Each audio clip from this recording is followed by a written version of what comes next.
Okay sir, ఏంటి జగన్మోహన్ రెడ్డి గారు స్పీకర్కి లేఖ ప్రతిపక్ష హోదా ఇస్తే వస్తాము అని, ఇది సాధ్యమా? అసలు ఏం చెప్తున్నది? ఒకటి, అంతగా వీళ్ళు కంఫర్టబుల్గా లేరు, సభకు రారేమో అని ముందు నుంచి సందేహాలు ఉన్నాయి.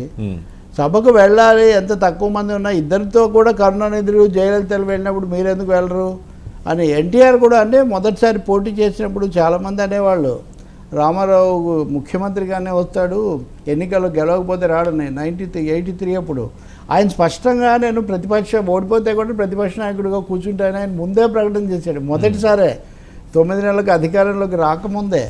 ప్రజాస్వామ్యంలో ప్రతిపక్షం కావచ్చు, పాలకపక్షం కావచ్చు, కానీ అధికారం ఉంటేనే లేకపోతే గుర్తింపు ఉంటేనే వస్తామన్నది కుదరదు. ఇక్కడ ఒక చిన్న మెలిక ఏం పెడుతున్నారంటే హోదా ఇవ్వాలి. హోదా అనేది ఉండదు, లేదు. ఇప్పుడు ఉదాహరణకు 1977లో కాంగ్రెస్ పార్టీ ఓడిపోయి జనతా ప్రభుత్వం ఏర్పడే వరకు లోక్సభలో ప్రతిపక్ష హోదా ఎవరికీ లేదు. పుచ్చలపల్లి సుందరయ్య గారు ఉన్నారు, అందరు గౌరవిస్తారు. మొన్న కూడా చంద్రబాబు నాయుడు అసెంబ్లీలో చెప్పారు. సుందరయ్య గారు 1952లో భారత పార్లమెంట్లో మొదటి ప్రతిపక్ష నాయకుడు. ఆయన రాజ్యసభలో కమ్యూనిస్ట్ నాయకుడు, రాజ్యసభ నాయకుడినే చైర్మన్గా ఎన్నుకున్నారు. సో భారత పార్లమెంట్లో మొదటి ప్రతిపక్ష నాయకుడు పుచ్చలపల్లి సుందరయ్య అనే విషయం మీరు ఎక్కడైనా విన్నారా ఇంతవరకు? విని ఉండరు. ఎందుకు విన్నారంటే కమ్యూనిస్ట్ పార్టీకి ఆ రోజు 57 స్థానాలు అంటే లేవు, 10% లేదు కాబట్టి ఒక గ్రూప్ కింద తీసేశారు, కానీ దాన్ని అధికారిక ప్రతిపక్షంగా గుర్తించలేదు. 77లో కాంగ్రెస్ ఇందిరాగాంధీ ఓడిపోయి 150 స్థానాలకు తగ్గినప్పుడు అప్పుడు కూడా జనతా ప్రభుత్వం ఒక అధికారిక హోదాలో ప్రతిపక్ష నాయకుడు, దానికి సంబంధించిన నిర్వచనాలు ఇవన్నీ ఇచ్చారు. ఆ ఇచ్చినప్పుడు పెద్ద పార్టీగా ఉన్న వాళ్ళని ప్రతిపక్ష నాయకుడిగా గుర్తించాలని. కానీ ఈ 10% ఉండాలి అని ఒక మెల్లిక ఉంది కదా, ఇది ఎక్కడి నుంచి వచ్చింది? టెక్నికల్గా లేదు అసలు. అదే చెప్తున్నా, నేను అదే చెప్తున్నా, చిన్న తేడా ఉంది. ఈ 10% ఎక్కడి నుంచి వచ్చిందంటే లోక్సభ ఏర్పడినప్పుడు, మొదటి లోక్సభ అప్పుడు అప్పటి స్పీకరు సభలో ఒక పార్టీని గుర్తించాలి అంటే కనీసం 10% స్థానాలు 10% స్థానాలు ఉంటే ఒక పార్టీగా గుర్తిస్తాము, లేకపోతే గ్రూపుగా గుర్తిస్తాము అని ఒక మాట చెప్పారు ఆయన. ఓకే, అసలు పార్టీగా గుర్తింపు పొందాలంటేనే అధికార పార్టీయో ప్రతిపక్ష పార్టీయో, పార్టీగా గుర్తింపు పొందాలంటే 10% ఉండాలి, లేకపోతే గ్రూపుగా ఉండాలి అని. కాబట్టి వీటన్నిటిని ప్రతిపక్ష గ్రూపులుగా ప్రకటిస్తూ వచ్చారు. ఓకే, తెలుగుదేశం వచ్చే వరకు కూడా ప్రతిపక్ష గ్రూపులు తప్ప ప్రతిపక్షం లేదు.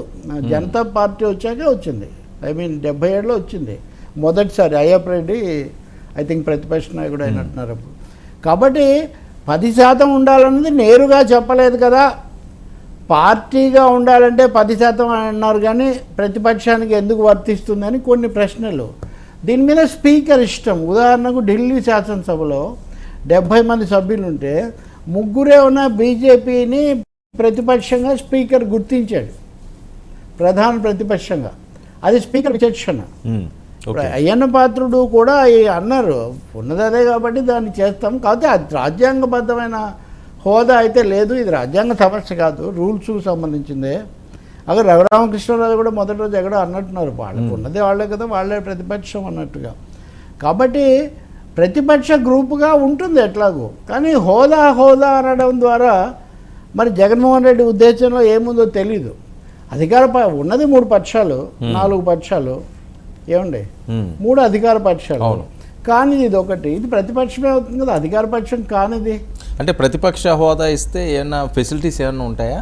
అంటే ప్రతిపక్ష హోదా ఇస్తే ప్రతిపక్ష నాయకుడికి క్యాబినెట్ హోదా వస్తుంది. కానీ దానికి మటుకు 10% లేకుండా క్యాబినెట్ హోదా ఇచ్చే పరిస్థితి పెద్దగా ఉండకపోవచ్చు, అది ప్రత్యేకించి వాళ్ళు ఇస్తే తప్ప. అది జరగకపోవచ్చు. అది ఇంత శత్రుత్వం, ఇంత అసహనం, ఒకరినొకరు ఇంత దూషించుకొని. ఆయన ఏమన్నారు, మేము తలుచుకొని, ఆయన అనలేదులే, వాళ్ళు రాస్తుంటారు, తలుచుకొని ఉంటే చంద్రబాబు కూడా ఇంకో 2-3 లాగేస్తే హోదా పోయేది, ఎప్పుడు అదే మాట్లాడేవాళ్ళు కదా. కాబట్టి బహుశా జగన్మోహన్ రెడ్డి ఈ లేఖ రాయడంలో తమ అయిష్టతను తెలియజేస్తున్నారు. ఇంకోటి, హోదా గురించి మాత్రమే రాయడం లేదు, ఆయన ఓడిపోయాడు కానీ ఇంకా చచ్చిపోలేదు అని అయ్యన్న పాత్రుడు వ్యక్తిగతంగా చేసిన కామెంట్ని కూడా ఈ లేఖలో పొందుపరిచారు. ఇలా అన్నారు, ఇలా అనడం ద్వారా మీ వైఖరి ఏంటో తెలుస్తుంది అనే ఒక అంశాన్ని కూడా దాంట్లో పొందుపరిచారు. ఇంకా మూడోది, గుర్తిస్తేనే మేము సమస్యలు లేవనెత్తగలుగుతాము, లేకపోతే మేము వచ్చి ప్రయోజనం లేదు అనే మాట కూడా. అంటే బహుశా వెళ్లకుండా ఉండడానికి ఇప్పటి నుంచే కారణాలు సిద్ధం చేసుకుంటున్నారేమో అనిపిస్తుంది. సభలోకి వెళ్ళకపోతే ఇంక వాళ్ళ వాయిసే రాదు, అంతేగాని అధికార పక్షానికి వచ్చే సమస్య ఏముంటుంది? హోదా ఇచ్చే పరిస్థితి, ఆ వాతావరణం ఇక్కడ లేదు కదా రాష్ట్రంలో. బలమున్నా ఇస్తారా లేదా అనే చర్చ ఉన్న అంత వ్యతిరేకతలు పెట్టుకొని ఇప్పుడు లేకపోయినా ఆ 10% లేకపోయినా మాకు ఇవ్వాలి అంటే అది ఎలా కుదురుతుంది?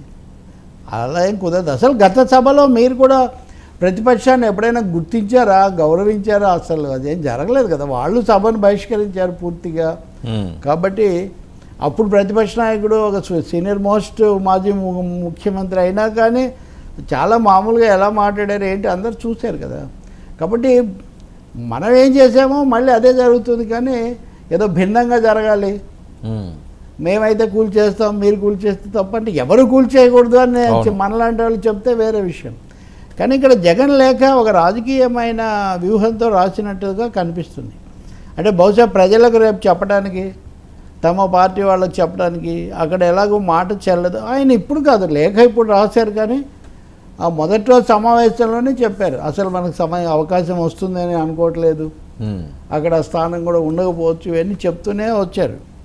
సో మాకు ప్రతిపక్ష స్థానం ఇవ్వకూడదని మీరు ముందే నిర్ణయించుకున్నట్టుగా ఉంది అని కూడా అందులో ఒక మాట రాశారు. వాళ్ళు నిర్ణయించుకున్నట్టుగా ఉందని వీళ్ళు నిర్ణయించుకున్నారు, అదైతే ఖాయమవుతుంది. ఎందుకంటే సభ ఇంకా కొలువు తీరకముందే అప్పటికి ఇంకా స్పీకర్ అయ్యన్న పాత్రుడు అని కూడా ఇంకా తేలలేదు, ఏదో సూచనలు వస్తున్నాయి కానీ అయినా కానీ చెప్పారు కదా. కాబట్టి ఇది బహుశా సభకు వెళ్లకుండా ఉండడానికి ఒక తొలి మెట్టుగా లేదా తొలి సంకేతంగా ఇస్తుండవచ్చు. సార్, జగన్మోహన్ రెడ్డి గారు డోర్స్ క్లోజ్ అయినట్టేనా ఇక?